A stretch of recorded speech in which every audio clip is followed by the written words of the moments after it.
नमस्कार दोस्त, मैथ भाई पिंटू सर एमजीएस में आप सभी का स्वागत है। दोस्त इस क्लास में हम लोग छोटे छोटे क्लास के माध्यम से कक्षा 10 सब्जेक्ट गणित यानी मैथ सब्जेक्ट में बोर्ड एग्जाम में आने वाले उन महत्वपूर्ण प्रश्नों के बारे में चर्चा करेंगे जो हमारे पेपर के दृष्टि से बहुत ही ज्यादा इंपॉर्टेंट होगा। यानी दोस्त इस सीरीज में हम लोग उन्हीं क्वेश्चनों का समायोजन करते हैं जो हमारे बोर्ड एग्जाम में बहुत ही ज्यादा क्वेश्चन पूछे जाते हैं और आगे भी आने की बहुत ज्यादा संभावना होती है। ठीक है, तो आप शुरू से लेकर अंत तक इस सीरीज में जरूर जुड़े रहिए। यह सीरीज बहुत ही ज्यादा कम समय में अच्छे कंटेंट के साथ अच्छी रिवीजन आपको कराएगी। इस सीरीज में शुरू से अंत तक जरूर जुड़े रहिए। चलिए क्वेश्चन के साथ हम जुड़ते हैं। दोस्तों क्वेश्चन है, यदि किसी एपी कहे तो अरिथमेटिक प्रोग्रेशन यानी दोस्त समांतर श्रेणी का यनवा पद 3 + 2n है तो इसके 24 पदों का योगफल ज्ञात कीजिए। यानी दोस्त हमारे पास किसी समांतर श्रेणी का यनवा पद दिया है और वो यन के फॉर्म में दिया है, तो कह रहा है इसके 24 पद का योग कितना आएगा, ये हमको निकालना है। ठीक है, तो दोस्त जानते हैं कि अगर हमारा यनवा पद यन में है तो एनवा पद का डिनोशन क्या होता है सर, एनवा पद को हम टीएन से चाहे एन से निकालते हैं। ठीक है, तो हम हल करेंगे तो इसको लिखेंगे टीएन बराबर हमारे पास क्या है 3 + 2n, यही है। कहेंगे बिल्कुल सर। अब दोस्त बताइए श्रेणी का योग ज्ञात करने के लिए चाहे समांतर श्रेणी बनाने के लिए, समांतर श्रेणी बनाने के लिए हमको प्रथम पद ए और सर्वांतर डी चाहिए। क्लियर है? या दोस्त हमारे पास श्रेणी ही बनी बनाई मिल जाए, श्रेणी जब बनी बनाई मिल जाएगा तो हम उसको खोज लेंगे। अर्थात दोस्त श्रेणी अगर बनेगी तो श्रेणी में क्या होता है, पहला पद होता है T1 T2 T3 T4 T5, इसी प्रकार से श्रेणी रहती है कि नहीं रहती है। यानी दोस्त जो हमारी श्रेणी बनती है उसमें पहला पद को T1 कहते हैं, दूसरे पद को T2 कहते हैं, तीसरे पद को T3, चौथे पद को T4, इसी प्रकार से कहा जाता है। यानी हमको T1 T2 T3 T4 इस सब की वैल्यू मिल जाए तो सर हम श्रेणी बना लेंगे। यदि हम श्रेणी बना लिए तो उससे ए और डी खोज लेंगे, ए और डी मिल जाएगा तो हम उसको जोड़ देंगे। बिल्कुल, तो दोस्त आपको यही काम करना है कि जब यनवा पद आपको दिया है इधर तो आप इन सब पदों का खोज कर लीजिए। किसके लिए सर, हमको श्रेणी बनाने के लिए। तो आप देख रहे हैं टीएन है, क्या है टीएन, तो हमको निकालना क्या है सर T1। तो यदि आप यहाँ देखिए तो हमको चाहिए पहला पद, सर्वप्रथम तो हम यही खोजेंगे। तो पहला पद यानी T1, तो यन का मान 1 होना चाहिए। तो बताइए जब यन का मान 1 करना होगा तो यन का मान हम 1 रखेंगे। तो जब यन रखेंगे तो जो भी काम करते हैं हम सर समीकरण के दोनों तरफ करते हैं। यानी यन का मान अगर एक इधर रख रहे हैं इधर भी रख दीजिए, पहला पद मिल जाएगा। इसी प्रकार यन का मान 2 रख दीजिए, T2 मिल जाएगा, उधर भी 2 रखा जाएगा। एन का मान 3 रख दीजिए, एन का मान 4 रख दीजिए, एम का मान 5 रख दीजिए।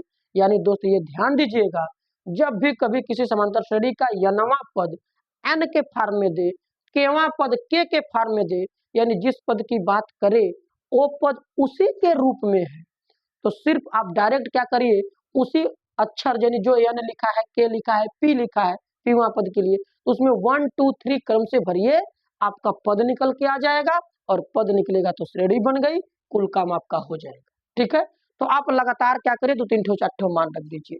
तो दोस्त हम क्या करेंगे, क्या इसको T1 लिखेंगे यानी यन का मान 1। तो बताइए 3 + 2 × 1, अर्थात इसको हम डायरेक्ट सॉल्व करें, 2 1 कम 2 और 3 जोड़ेंगे तो 5। दोस्त हमारा T2 होगा तो क्या होगा 3 + 2 × 2 यानी 2 दूना के 4 3 7। T3 होगा तो क्या होगा 3 + 2 × 3 यानी 3 दूना के 6 3 9। T4 होगा तो क्या होगा सर 3 + 2 × के 4 4 दूना के 8 3 11। इसी प्रकार 3 4 पद निकल गए कि नहीं निकल गए, निकल गए। तो दोस्त ये ध्यान दीजिएगा, ये बहुत कॉन्सेप्ट एकदम तगड़े हैं और इसमें ध्यान ये देना है कि जब कभी यनवा पद एन के फॉर्म में आओ, यानी जिस पद की बात करें वो उसी के रूप में है, तो डायरेक्ट आप 1 2 3 क्रम से रखिए, पद निकल के आ जाएगा। यदि पद निकल के आ गया तो श्रेणी हम बना लेंगे। तो बताइए हमारा एपी यानी श्रेणी क्या बनेगी सर, श्रेणी हमारी बनेगी 5 + 7 + 9 + 11 + डॉट डॉट डॉट, ये श्रेणी बनी। कितने पदों तक जोड़ना है दोस्त, ये भी आप इसमें जिक्र कर दीजिए, 24 पदों तक क्या हमको करना है, यानी इन सबका जोड़ 24 लोगों का निकालना है। तो अब चलिए हम यहाँ से अगर निकाले, ए बराबर हमारे पास 5 है दोस्त, डी बराबर क्या है सर 7 से 5 घटेगा यानी T2 में से T1 घट जाएगा, तो हमारे पास 7 से 5 घटेगा तो इसका मान 2 आएगा। बिल्कुल। और दोस्तों यदि n का मान देखें, पदों की संख्या तो हमारे पास कितना बोला है, 24। निकालना क्या है सर, हमारे पास यस एन यानी 24 लोगों का जोड़ निकालना है, तो यस 24 भी लिख सकते हैं, जबकि n का मान 24 लिखा है तो यस एन भी लिखे। यानी यहाँ से हमको पता चल गया दोस्त कि श्रेणी बन के तैयार है, और जब श्रेणी बन के तैयार है तो योगफल वाला सूत्र लगाइए, आंसर निकालिए। तो दोस्त ध्यान दीजिएगा, समांतर श्रेणी को जोड़ने का फार्मूला क्या होता है, इस फार्मूले का आप ध्यान देंगे, एस एन बराबर N by two into 2a plus n minus 1 into D होता है। दोस्तों यही किसी भी समांतर श्रेणी के जोड़ने का फार्मूला है। अब इसमें क्या करिए, सबका मान भर दीजिए। n का मान 24 है, 24 रखा, ये हो जाएगा 24 बटा के 2, ये होगा 2 गुणा प्रथम पद t1 कितना है सर, 5 है। अब ये हो जाएगा 5 प्लस n का मान है 24 माइनस 1 गुणा d का मान हमारे पास अंतर गैपिंग दिखाया है 2 का, इसका मान हम 2 भरेंगे। क्लियर है, 24 को हम 2 से काट देंगे तो दोस्त हमारे पास 12 निकल के आएगा, 12 दुना के 24, 2 का गुणा 5 में करेंगे, 5 दुना के 10। क्लियर है, प्लस 24 में से 1 घटाएंगे तो सर 23, और बाहर से लगा हुआ 2 गुणा, तो 23 दुना के 46। क्लियर है, कहेंगे बिल्कुल सर। अब क्या होगा, ये 12 गुणा करेगा किसमें, 46 और 10 को जोड़ दिया जाएगा दोस्तों 56। अब 56 में अब 12 का गुणा करिए, जो आएगा वो रिजल्ट आपका जोड़ निकल के आएगा। 12 छक्का 72 के 2 हाथ से लगेगा 7, और 12 पंजा 60 और 7 67, यानी दोस्त 672 होगा। यही हमारा श्रेणी के 24 पदों का योग होगा। यदि कोई कैलकुलेशन आपको गलत समझ में आती है दोस्त, अपने हिसाब से आप कैलकुलेशन कीजिए। हमने आपको तरकीब बताया, नियम कानून बताया, आपको ये मान निकालना है, जबकि ये सही है, कोई गलत नहीं है। ये नहीं कि हमने कह दिया तो आप इसको लगाइए, गलत है, नहीं सही है। हाँ, हमारे कहने का मतलब ये है कि आप कैलकुलेशन अपने हिसाब से सेट करेंगे। ठीक है, तो क्लास आपको समझ में आया होगा, उम्मीद है। आपको ध्यान यही देना है कि जब किसी समांतर श्रेणी का यनवा पद n के रूप में दे, केवा पद k के रूप में दे सकता है, पीवा पद का के p के रूप में दे सकता है, तो जिस पद की बात करें उसका फॉर्म वही हो, तो आप क्रम से 1 2 3 4 रख दीजिए, श्रेणी के पद निकल जाएंगे। और पद जब निकल गए हैं तो श्रेणी बन गई, और श्रेणी बन गई तो उसमें से a d n जितने भी है सब निकाल के जो कहेगा फार्मूला लगाइए, आंसर होगा। ठीक है, कैलकुलेशन बस आपका सही होना चाहिए। ठीक है दोस्त, तो क्लास कैसा रहा, आप अपने कमेंट सेक्शन में अपनी राय को जरूर साझा करेंगे। क्लास को लाइक करके चैनल को सब्सक्राइब कर लेंगे।